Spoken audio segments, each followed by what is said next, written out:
पाकिस्तान में VPN service जो है वो अब बंद होना शुरू हो गई है। यानी बहुत सारे वीपीएन जिनके ऊपर रिलाई कर रहे थे हम लोग, वो अब बंद होना शुरू हो गए हैं। और मज़े की बात यह है कि पेड वीपीएन जो हैं वो भी अब काम नहीं कर रहे। तो सारे तो नहीं है इस लिस्ट में, लेकिन अभी अभी आज ही के दिन ये रिसेंट डेवलपमेंट हुई है। और मैं देख रहा था सम हाउ ट्विटर को एक्सेस किया तो बहुत सारे लोग शिकायत कर रहे थे, लेकिन ऑब्वियसली मैं कोशिश कर रहा था तो स्विच करना पड़ा।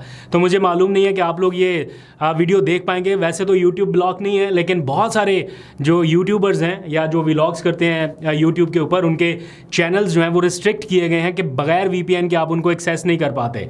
तो कई दिनों से, बल्कि कई हफ्तों से ये शिकायत आ रही थी कमेंट्स में कि आपका जो व्लॉग है वो ओपन नहीं हो पा रहा। ऑल्दो के बहुत सारे हज़ारों पाकिस्तानी उसको एक्सेस कर पा रहे हैं, लेकिन स्टिल कुछ लोगों की शिकायत थी तो वो वीपीएन के थ्रू ही एक्सेस कर पाते थे।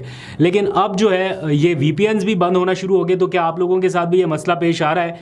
और अगर है तो फिर कौन सा वीपीएन आप लोगों ने कनेक्ट किया? ज़रा अपनी राय बताइएगा कि कौन सा बेहतर है, क्योंकि पेड वीपीएन के साथ भी ये इशू आ रहा है। तो अब मेरा ख्याल है गवर्नमेंट उस साइड पे जा रही है, क्योंकि हालिया जो अमेरिकन इलेक्शंस के बाद एक पूरी कैंपेन नज़र आई ना कि यू आर द मीडिया।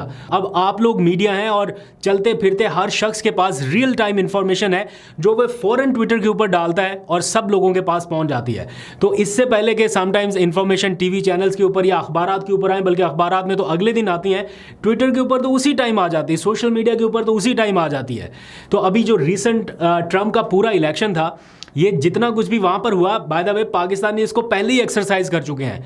यानी जो चीज़ आज अमेरिका में लोग एक्सपीरियंस कर रहे हैं या इसको मान रहे हैं, फैक्ट मान रहे हैं कि सोशल मीडिया का टाइम है, सोशल मीडिया का ज़माना है, ये बात इमरान खान पहले ही बता चुके थे अपने लोगों को। और ये हमने 9 फरवरी के या 8 फरवरी के टाइम पे विटनेस की है, 8 फरवरी के इलेक्शंस में, कि किस तरह हमने पूरा एक इलेक्शन जो है वो उस माहौल में देखा जहाँ सिर्फ और सिर्फ सोशल मीडिया की ताकत थी। यानी इलेक्शन के दिन आपका इंटरनेट बंद हो चुका था, लेकिन इसके बावजूद, और उससे पहले पूरी एपिसोड में रिपीट नहीं करता, लेकिन जो चीज़ हम एक्सरसाइज कर चुके थे, एक्सपीरियंस कर चुके थे, वही बात आज अमेरिका भी, वहाँ के लोग भी तस्लीम कर रहे हैं कि जनाब यू आर द मीडिया, आप लोग चलते फिरते।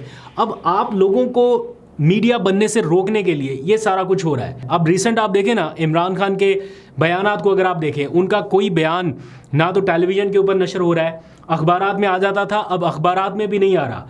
फिर सोशल मीडिया के थ्रू आ रहा था, तो सोशल मीडिया का सबसे बड़ा प्लेटफॉर्म ट्विटर, जो कि मालूमात के लिए सबसे बड़ा अल्टरनेट सोल्यूशन था, वो बंद कर दिया गया। फिर उसको एक्सेस करने के लिए जो वीपीएन्स थे वो बंद कर दिए गए। एक साइड पे क्लेम ये है कि 2025 के अप्रैल तक, यानी अगले साल अप्रैल तक, कितने महीने रह गए? 4 और 5 महीने बाद कह रहे हैं कि पाकिस्तान में 5G लॉन्च हो जाना है। और हालात ये हैं कि आप अपना मोबाइल लेके डाटा के ऊपर अगर सड़कों के ऊपर फिर रहे हो तो आपका इंटरनेट कनेक्टिविटी किस हद तक स्लो है ये आपको पता होगा। तो पाकिस्तान में इंटरनेट कनेक्टिविटी के हवाले से जो सिचुएशन है वो नॉर्मलाइज नहीं है।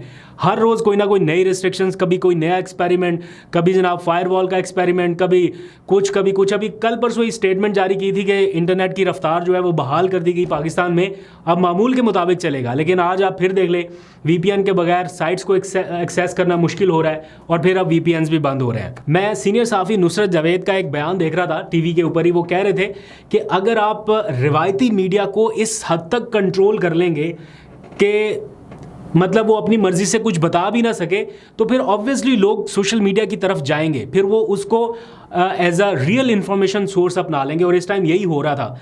लेकिन अब ये वीपीएन्स वाला जो मामला है, देखते हैं ये कहाँ पे जाके रुकता है। बहरहाल ये खबरों का फ्लो रुकेगा तो नहीं, समहाउ चीज़ें आप तक पहुँचती रहेंगी।